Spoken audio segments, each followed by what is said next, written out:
안녕하십니까. 반갑습니다. 1월 7일 금요일 새벽 말씀을 올려드리겠습니다. 본문 말씀은 마태복음 24장 29절에서 31절까지입니다. 그날 환란 후에 적시에 해가 어두워지며 달이 빛을 내지 아니하며 별들이 하늘에서 떨어지며 하늘의 군능들이 흔들리리라. 그때 인자의 징조가 하늘에서 보이겠고 그때 땅의 모든 족속들이 통곡하며 그들이 인자가 구름을 타고 능력과 큰 영광으로 오는 것을 보리라. 그가 큰 나팔 소리와 함께 천사들을 보내리니 그들이 그의 택하신 자들을 하늘 이끝에서 저 끝까지 사방에서 모으리라. 아멘.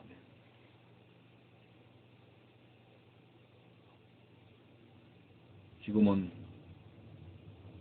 과학의 첨단 문명을 이루고 소위 인간들이 최고의 문화의 혜택을 누리며 살아갈 수 있는 시대가 되었습니다.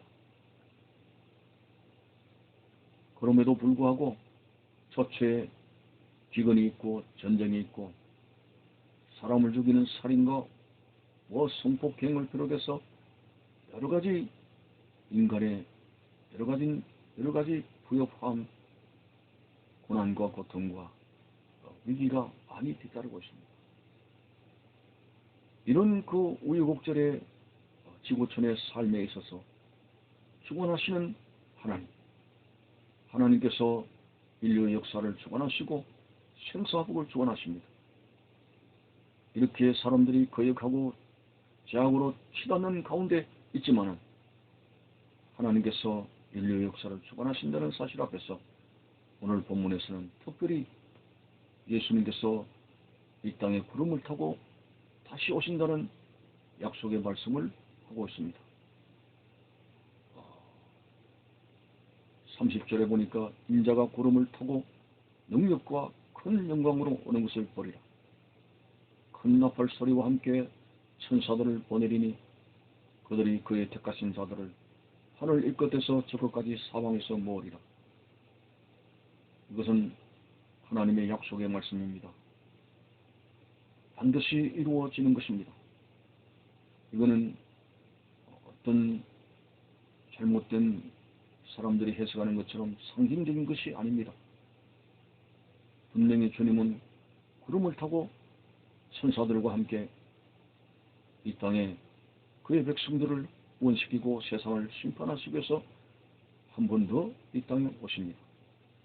이것을 우리는 그리스도의 재림이라고 말씀하고 있습니다.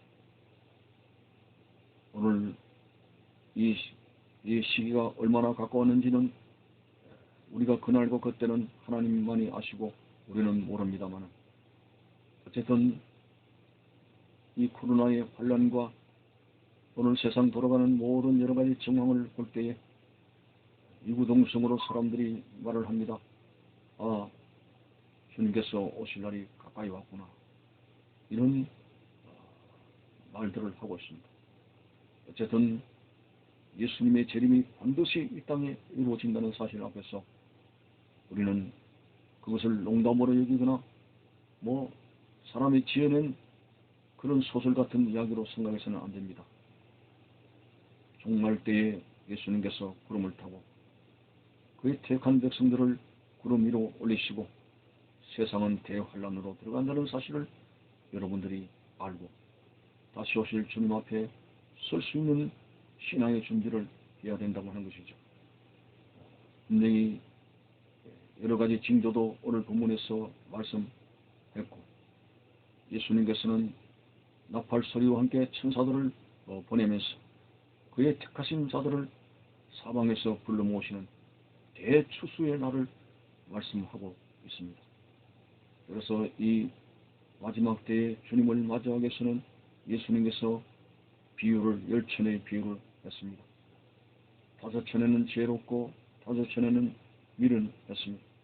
다 같이 등불을 준비했습니다마는 뭐가 지혜롭고 뭐가 미련한 것인가요? 신랑이 드디 올 것에 대해서 지혜로운 5천에는 넉넉한 기름을 준비했지만은 그러나 어리석은 미련한 다섯 처녀들은 신랑이 드디어 올 것에 대해서 넉넉한 기름을 준비하지 못하고 딸막딸막한 그런 준비에 거쳤습니다. 그럴 때 신랑이 드디어 왔을 때 그 미련한 다섯 처녀들은 기름을 구하러 살아간 사이에 신랑이 오게 되므로 지혜로운 다섯 처녀만 신랑을 맞이하게 됐다는 비유의 말씀입니다. 그래서 그 기름이 무엇인가 신학자들의 해석이 성령의 기름이다, 기도하는 기름이다, 믿음의 기름이다 말씀을 많이 합니다. 어쨌든 마지막 때는 믿음이 충만해야 되겠고, 그리고 성령 충만하고 말씀 충만하고 은혜 충만한 생활이 되어지도록 해야 이 마지막 때에 혼탁한 세속화를 향해서 묻히지 아니하고 초연한 믿음 가지고 다시 오실 주님 앞에 설 수 있다는 사실을 우리는 기억하게 됩니다. 인자가 올 때에 세상에서 믿음을 보겠느냐? 예수님께서 다시 오신다는 말씀을 비추셨고 그때 믿음을 보겠느냐고 탄식하셨습니다. 아마도 마지막 때에는 교회에 나오는 사람들은 많이 있을지라도 참되게 바르게 진실되게 믿는 믿음의 사람들이 얼마나 되겠느냐라는 말씀 앞에서 진실된 믿음이 되려고 우리는 노력해야 됩니다. 기도해야 됩니다. 교회당에 열심으로 모이기를 힘써야 됩니다. 정말 주님께서 오실 때 합당한 온전한 믿음이 되기 위해서 우리는 다시 오실 주님 앞에 깨어있는 신앙을 가져야 된다고 하는 것이죠. 어떻게 하는 것이 주님의 재림에 대비하는 신앙이 되겠습니까? 그것은 한마디로 영적 잠에서 깨어나는 것입니다. 영적 잠이라고 하는 것은 세속화에 찌들려 가지고 기도도 하지 않습니다. 하나님의 말씀에 은혜를 받지도 못합니다. 그냥 교회도 형식적으로 건성으로 다닙니다. 주여 주여 하면서도 마음은 주님에게서 멀어져가는 안타까운 신앙들을 이야기하고 있습니다. 이제는 마음을 가다듬어야 됩니다. 내가 과연 주님을 사랑하고 있는가? 똑바로 주님을 바로 믿고 있는가? 한 번은 예수님께서 유대인들의 그 교만에 대해서 자만에 대해서 지적한 적이 있죠. 아브라함의 자손이다. 너희들은 말만 아브라함의 자손이지 아브라함의 자손답게 살지 않는다고 분명히 지적을 했습니다. 이스라엘 백성들은 오늘도 자기들은 혈통으로 아브라함의 자손입니다. 대단히 자랑하고 있습니다만 그러나 메시아 대신 예수를 쳐버리고 십자가에 못 박은 장본인입니다.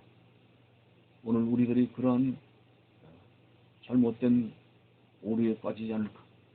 우리는 교회를 나간다는 그러한 명분 아래 신자다, 크리스찬이다 이렇게만 고집하지 말고 내 자신이 진정 신자답게 살아가고 있는가, 크리스찬답게 행동하고 있는가 우리 자신을 점검해야 됩니다.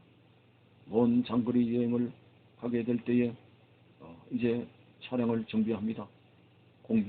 타이어에 공기가 제대로 들어가 있는가, 배터리는 수명이 괜찮은 것인가, 여러 가지 잔가지 정보를 해서 장거리 여행을 떠나가게 되는 것처럼 우리가 소망하는 저 천국은 어쩌면 장거리일 수가 있습니다. 장거리 여행을 떠나는 순례자 기독교인들, 우리 신자들 정비를 해야 되는 것이죠. 내 자신에게 정말 기도는 제대로 하고 있고 성령의 역사 감동하심을 제대로 받고 있고 하나님의 말씀을 통해서 매일같이 은혜를 받고 있고 그리고 주님 몸된 교회 온전히 섬기는 생활을 하고 있는가 내 자신을 정비할 수 있지 않겠습니까?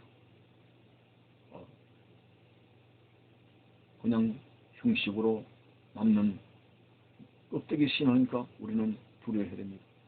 알곡과 쭉정이를 나누게 되는 이 코로나의 시련 앞에서 더욱더 하나님 앞에 안으로 모이면서 진정 알곡 신앙을 가져서 주님이 어느 때 오시더라도 항상 주님 앞에 설 수 있는 들받을 수 있는 깨어있는 신앙, 이 세속화의 여러 가지 습관과 악한 것을 버리고 특별히 회개하라, 천국이 가까이 원하니라 주님께서 말씀하셨죠.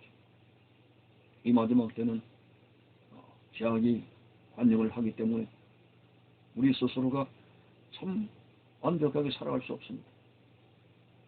그렇다면 회개하는 것만이라도 하나님 앞에 진실되게 해야 되는 것입니다. 회개하라. 정말 하나님 앞에 우리의 잘못된 모든 것은 날마다 회개하고 골고다 언덕 위로 예수 그리스도의 보혈탕으로 들어가서 식임을 받는 이 생활이 늘 줄기차게 일어날 수 있고, 그래서 신랑 되신 주님을 맞이하기 위해서 신부로서의 모든 준비를 할 수 있는 깨어있는 신앙이 되어지길 바라며, 우리 주 예수 그리스도 다시 오실 때 들림받으시는 그런 구원받으시는 지혜로운 다섯 처녀의 분명한 삶이 되시기를 바라는 것입니다. 감사합니다.